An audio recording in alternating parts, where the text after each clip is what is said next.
Coming up next, we'll take a look at 5 types of self-talk that help you advance your career and a thought to take the pressure off. We'll take your calls and chats, and it starts right now.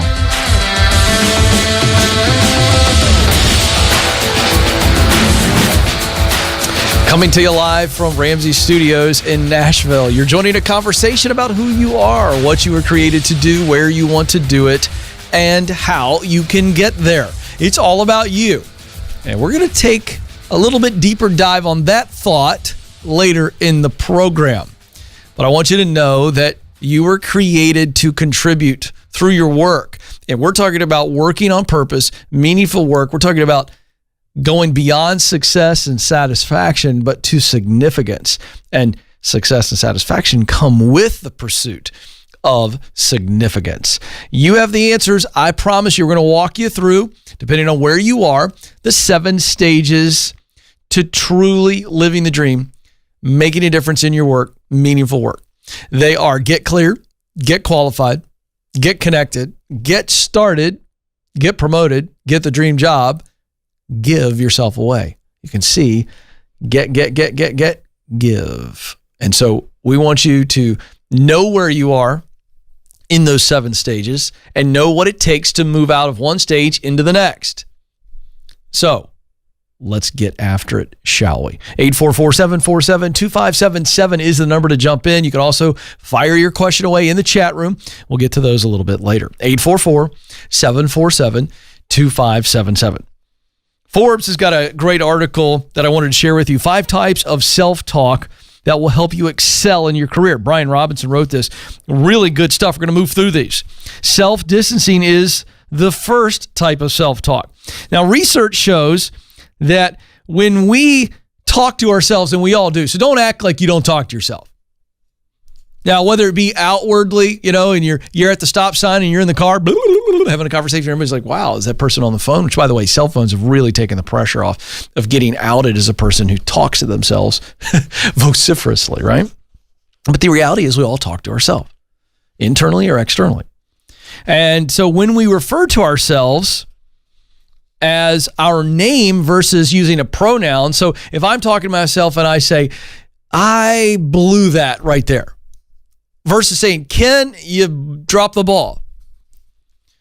Calling my name out in self-talk allows us to process the event as if it happened to somebody else. And this is powerful because you shift your focus away from, your brain's ego and trying to protect yourself to looking at yourself almost out of body experience there. And you can really look at what happened and be clear in self-assessing. The second strategy is called broaden and build. So think of your brain naturally like a camera. And Mother Nature, right? God has created us in a way that, we go into tunnel vision when we feel threatened or something bad happens, right? Fight or flight, that's what we're talking about.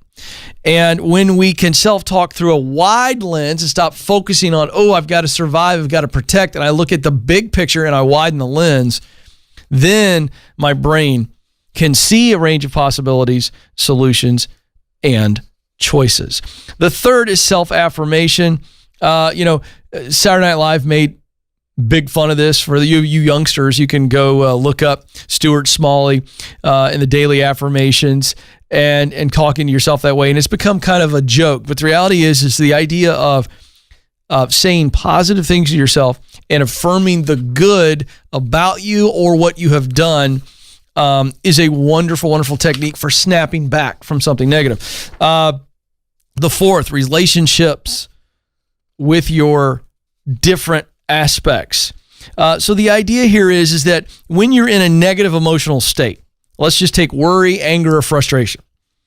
When you can think of it like a part of your body. So look at your arm or your hand and you look and you see, well, there's a cut or a blemish.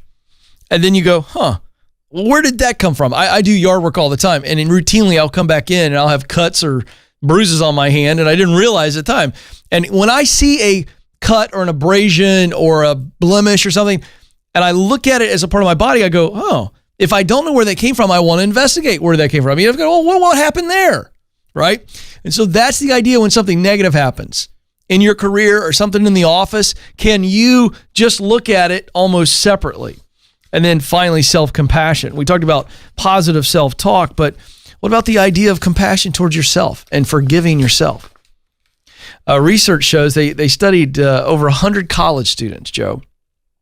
And when the kids forgave themselves for something they did, like procrastinating on a project or not studying, and they forgave themselves actively, they found that they were less likely to repeat the offense in previous semesters. So the idea is if you've blown it and you know you've blown it and you go, what? You know what? I'm a good guy. I'm a good lady. I did what I shouldn't have done. I've asked for forgiveness of everybody else, but I'm going to forgive myself. You know what? It's not who I am. It's not a pattern. And the idea is that the act of self-compassion, of self-forgiveness will help you avoid that act again. 844-747-2577 is the number, 844-747-2577. Before we go to the phones, this is the last reminder that I can give you for tonight's free live stream event from Ramsey Solutions. It is tonight, 7 p.m. Central, 8 Eastern, and it's at daveramsey.com. Dave, Chris Hogan, and Rachel Cruz doing a free live stream event entitled What Now? Take Control of Your Money. And this is the idea of COVID came in and affected millions and millions of people financially, and they weren't prepared. They couldn't weather the storm. And so now that we're beginning to see some type of falling here and what recovery might look like, we don't know. But as we recover, how do you make sure that this never happens again? What do you do now? So it's going to be a great event. Text the word control to 33789. That's how you sign up. It's free, but you've got to RSVP. Text the word control to 33789. And I'll be watching. It's going to be a great event right outside my studio glass in the atrium of our beautiful building. That's where it's taking place. You don't want to miss it. All right, to the phones we go. Huntsville, Alabama is where we're going to start. Boyd is there. Boyd, you're on the Ken Coleman Show. How are you doing today, Ken? Boyd, I'm living the dream. What's going on? Well, I am currently a production welder at a plant in Huntsville, Alabama. I am taking college classes. My employer is being reimbursing every semester my tuition, and they paid for about $8,000 with my school. I am graduating here at the end of August with a business administration degree. What conversation, if any, should I have with my human resource department on wanting to move to the next step now that I'm getting my degree, and kind of let them know that I'm getting my degree and that they have been paying for it? Yeah, I mean, this is a very clear and exciting and positive conversation. That's the conversation. It's, hey, wanted to check in with you guys, let you know where I stand. I'm graduating in August with a business administration degree. The company's been reimbursing me, so obviously they want me to stay around, and that's the whole point. That's why they're reimbursing you. They want you to use that degree to do something there. And so I would let them know that. I would also let them know if you've had any conversation with your superiors so that they're up to speed on what's going on. Because I would think that your current superior knows about all this and knows that at some point down the line, you're wanting to use this degree to step into a different position. I'm assuming all of this is clear. Yes? Yes. I have my current supervisor is aware of it. He's the one that approves the tuition reimbursement. So I have had that conversation with my direct supervisor. I just didn't know. Have you identified other positions? Company. Say that one more time. Have you identified positions in the company that are either open that you would like to have, or positions that aren't open, but they are more in line with what you really want to do? Have you identified those? Yes, sir. Then you got to let HR know.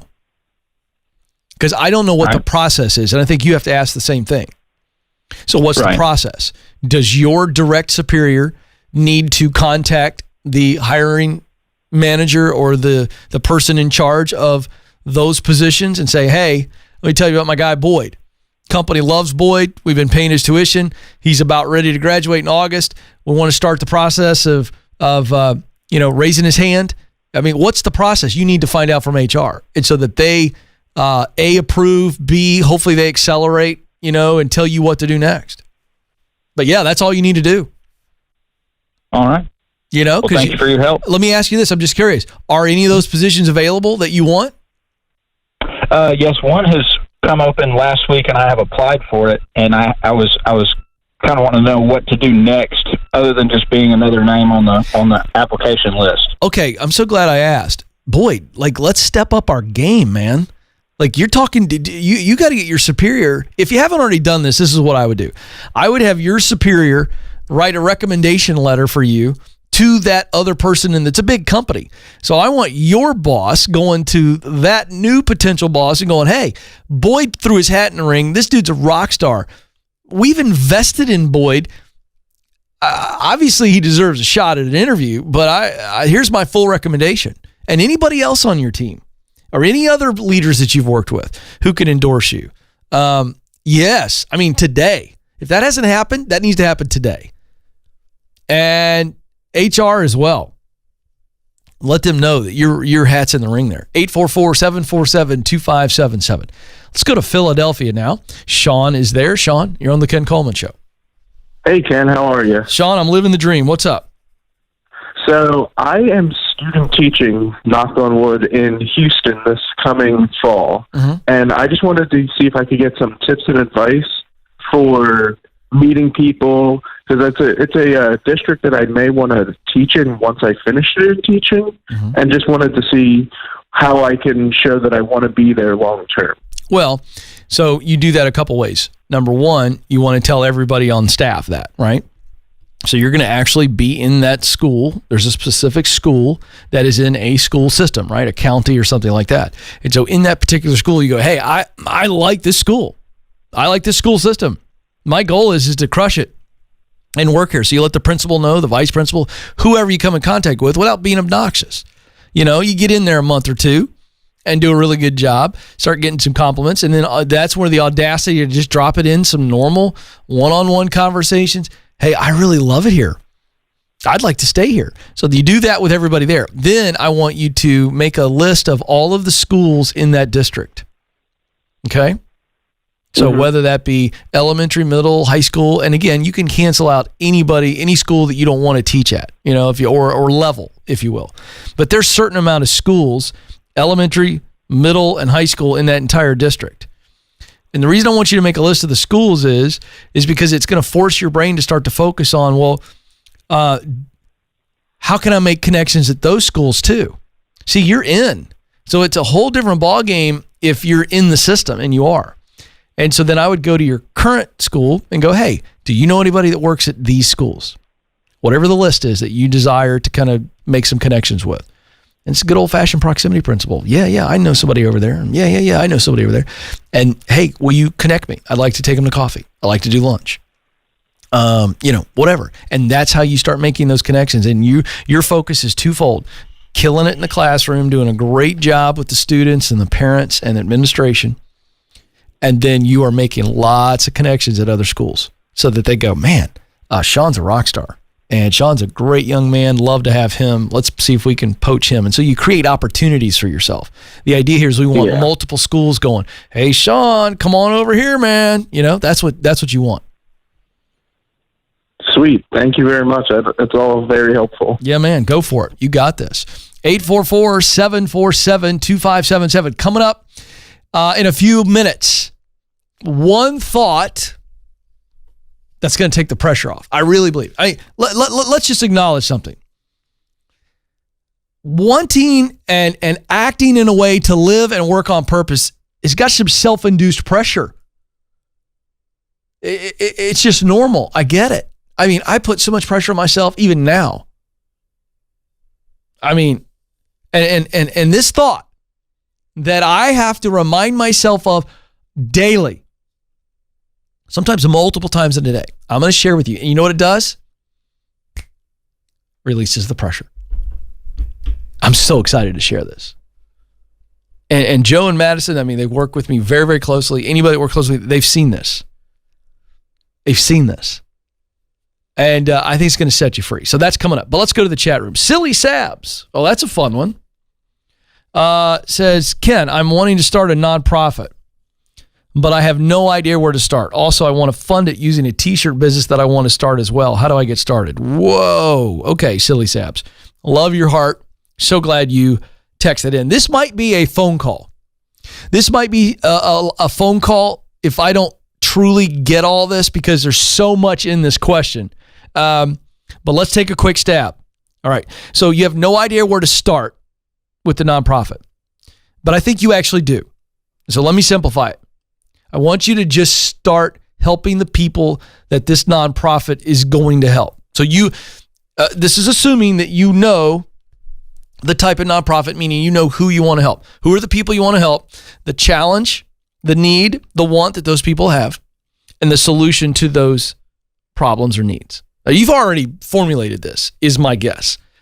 So instead of, oh my gosh, I'm trying to start this organization and it's so intimidating. There's all these pieces. I gotta file my business license, and I gotta pay the taxes. I gotta come up with a name. I gotta get a URL. Then I gotta build a website, and then I gotta start getting donors. And oh my gosh, I think the way I'm gonna raise money for the work of the nonprofit is selling t-shirts. And oh my gosh, I gotta get that going, and we gotta sell a lot of t-shirts to actually be able to have enough money to.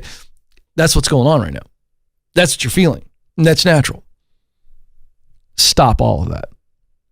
Before I'd launch the nonprofit, I would test the model. Don't launch until you test. So, since you know who the people are you want to help, and the problem they have, and the solution to the problem, then let's just kind of wade into this. So either you individually go out and test it and help one or two people, or you go volunteer or even work part-time for another nonprofit or ministry that's helping those people, and you get yourself into it and you're testing your ideas. You're validating, verifying, are these ideas right? And you're just getting into it, okay? Then I want you to make sure that you're spending time with other people who have launched and run successful nonprofits. Before you launch a nonprofit, you better have talked to at least 2 or 3 successful people who have launched and sustained a nonprofit. They have forgotten more than you know. And so they've been through it. They're going to tell you what it takes. They're going to share some pitfalls, things that they've learned, things to avoid. Please do that first. And then I really want you to rethink your funding model. You trying to create a t-shirt business, which is a low margin business. It's not a lot of money in t-shirts. There just isn't. You'd have to sell a lot of t-shirts is my point. Okay. So, I theoretically, a t-shirt business, I guess, could have a decent margin. But it's just not a winning formula, in my opinion, for you to start one small business that is really hustle centric, not great margins, difficult to scale in order to produce enough money for you to launch the nonprofit. I just don't think that's the way to go. I would go the donor model just like everybody else. And so this is the idea of starting really, really small. Keep the day job. Let's go to Malcolm, who says, I'm concerned about advancing because my current role, I'm concerned about moving beyond my current role and advancing because it would require that I have to travel more. Any advice? We get this question a lot. The question becomes, is it a season or is it an indefinite period of time? More specifically, is it a 18-month, 2-year season where you are traveling more, but then that sets you up to actually step up again and keep moving up and then not having to travel? That's the $1 million question there. Because if it's a season, I would say take it, and you can do this for a season. You can make some changes in your life so that when you are home, less distractions than maybe normal, and so more family time. Or you just tell the kids, hey, it's for a season. I'm stepping out. And they see this. And that happened in our life. My first 3 years here, I traveled a ton. And it wasn't fun. I didn't enjoy it, frankly. Don't like being away from my family. I'm not a guy that enjoys the road. Thank God I got a radio show that requires me to be here every day. I just don't travel much. And I like it. But it was a tough season. But you know what? The kids knew. This is Dad going after the dream. This is Dad putting in the time. And I'm going to be gone more than I would like. But it's for a short amount of time. And you know what? It worked for me. That kept my heart healthy because I knew, you know what? Buckle down. It's for a season. Do what you have to do so you can do what you want to do, right? And so that's the mindset. If it is for a short season. If it's a long-term thing, then you're going to have to pivot and go, this particular next move isn't going to work for me. And I've got to find a way to advance without breaking my heart. Because if you put yourself in a position of promotion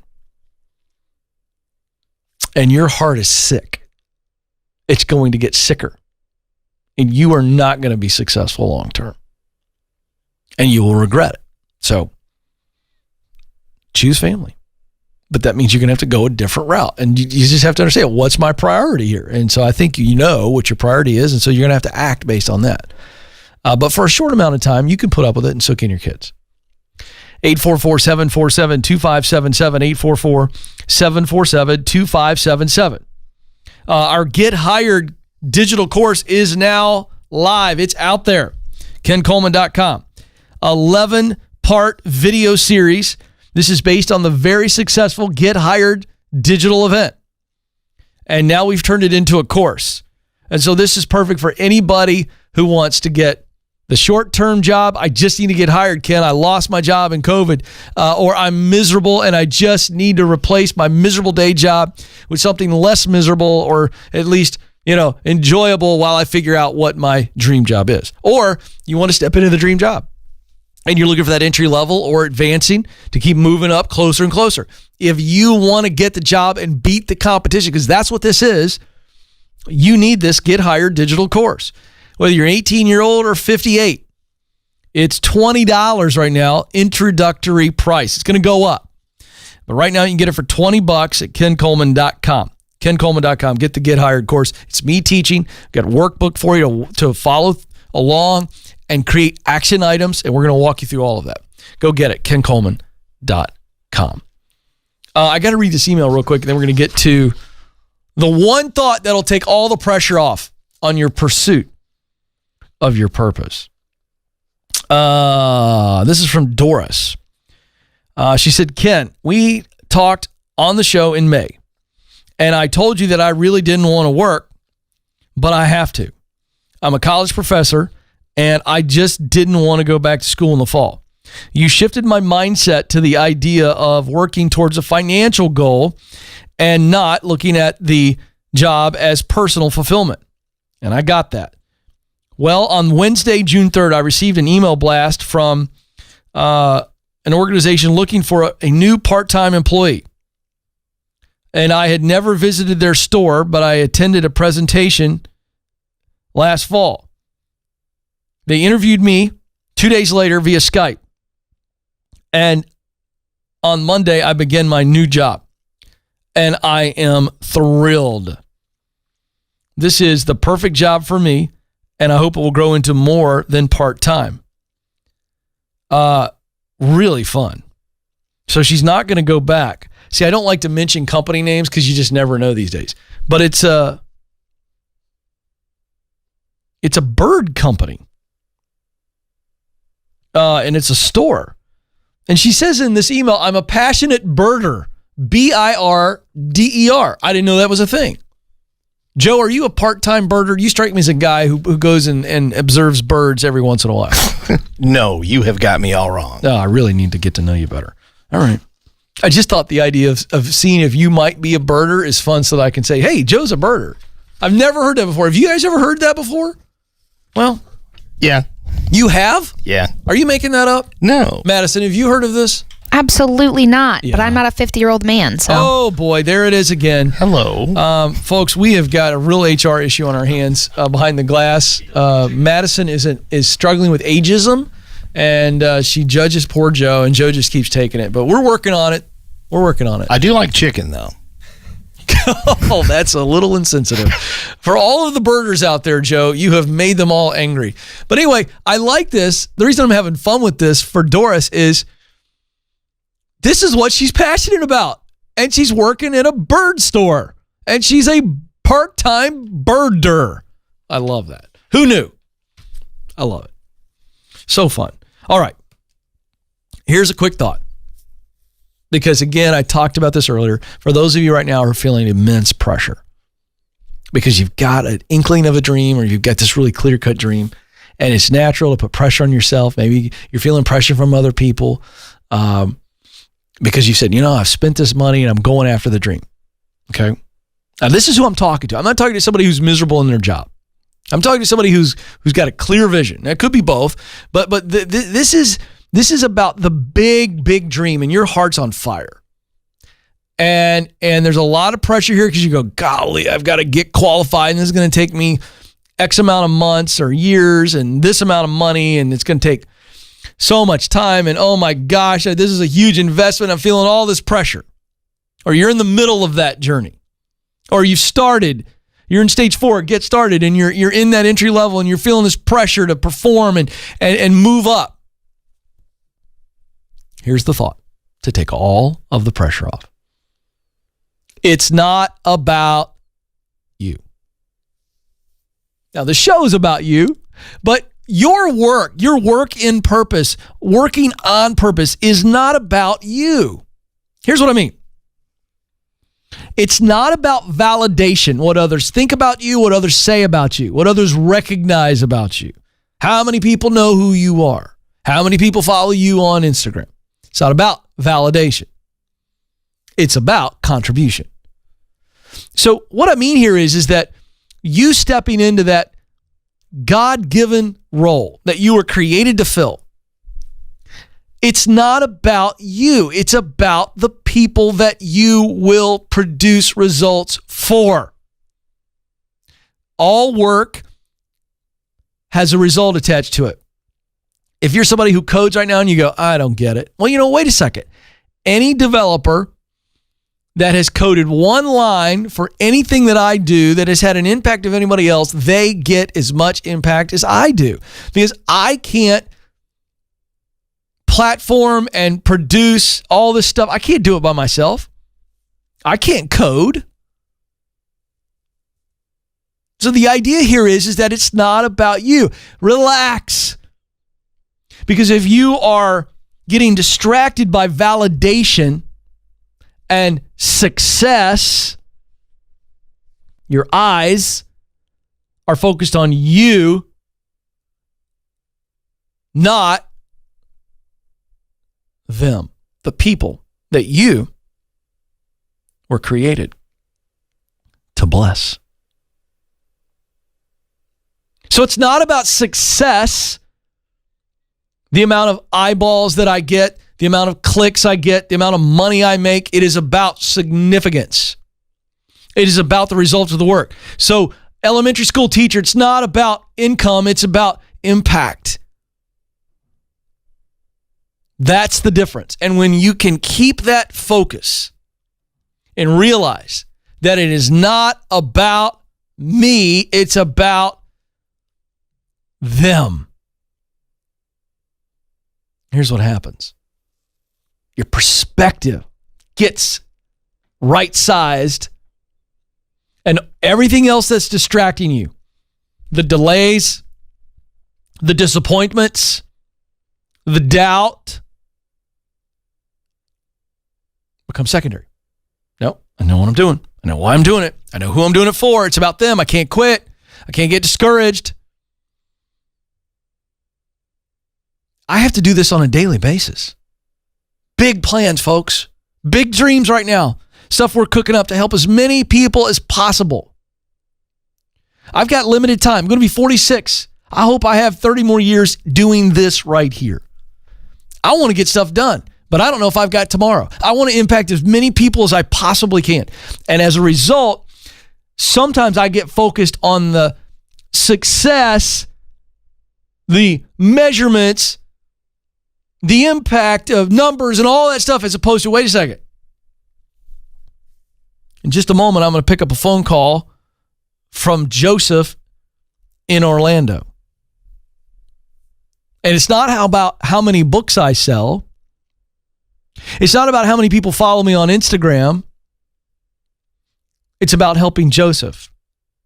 And then the next caller. And then the next caller. And then the next caller. And then the people who show up at a live event, whether it's 500 people or 5,000, it's about the people in the room.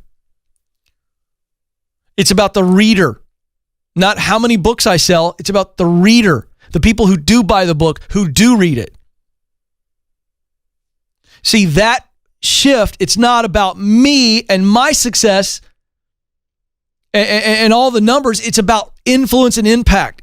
And that is a 1-to-1 to 1-to-1. Now, do I want to impact millions? Yes. But if all I focus in is on the numbers and the speed and all the impressive stats, then I've missed what it's about. And then I make it about progress as opposed to purpose. Whew, that's good right there. So, take the pressure off. And the way you do that, it's not about me. It's about the work. It's about the results of the work. The numbers, all that stuff, the speed of which things move, I can't control that. But I can show up and be who I'm supposed to be. 844-747-2577. 844-747-2577. Let's go to Joseph now. In Orlando, Joseph, it's all about you right now. Even though I just told everybody it's not about you, I'm about you. What's going on?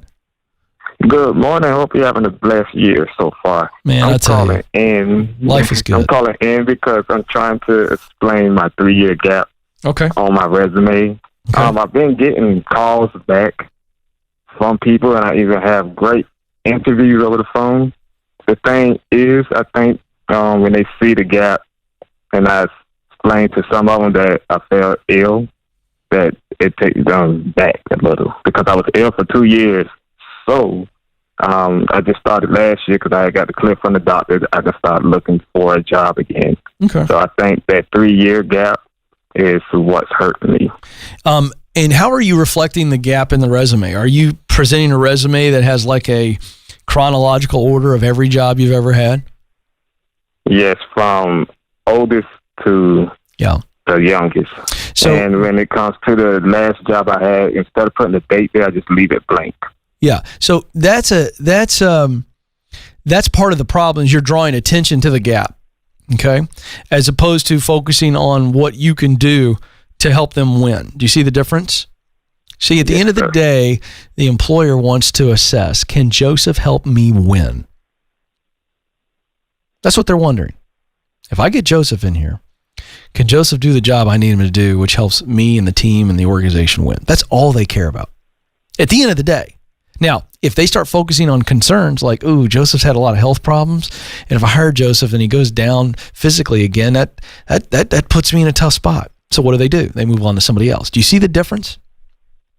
Yeah. So what we got to do is we got to keep them focused on how you help them win. You've been cleared medically, correct? Yes, sir. Great. So is your health really a factor? Is it relevant right now? Oh, not no more. No, that's my point. I know it's not. Being hard-headed. Yeah, but stop being hard-headed and got well. So. Good. But my point is that it's no longer relevant, right? It just doesn't matter anymore. It's not even a real limitation. But what's happening is you're doing what most people do, and they have these resumes where they put out a chronological order of every job you've ever had. So here's what I want you to do, okay? When this phone call is over, Madison's going to help you, but I want you to download the resume guide from KenColeman.com. Have you seen this yet?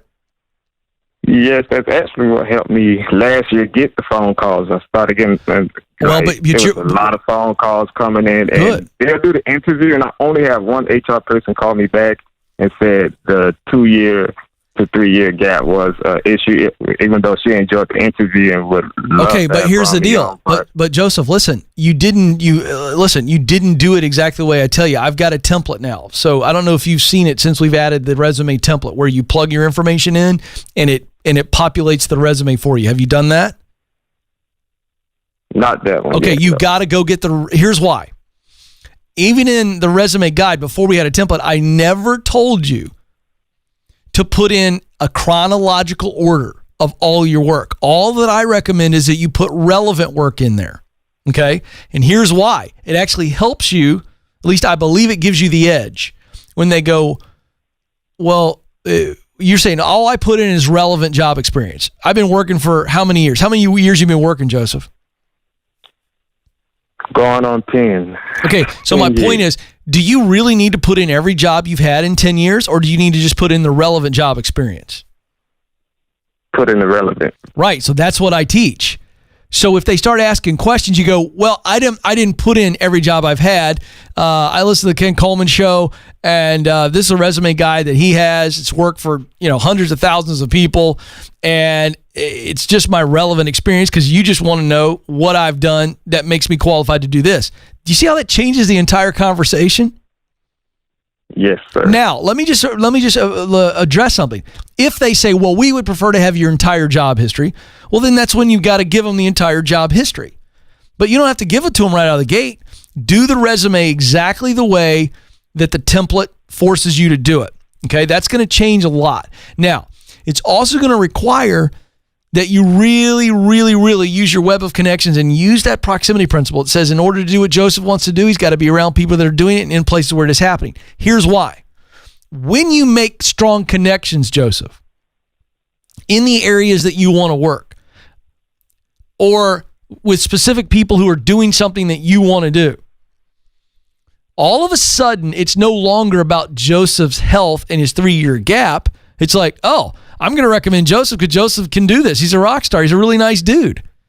So we eliminate this, I'm just applying cold, as this anonymous person who's got the name Joseph at the top, but they don't know you.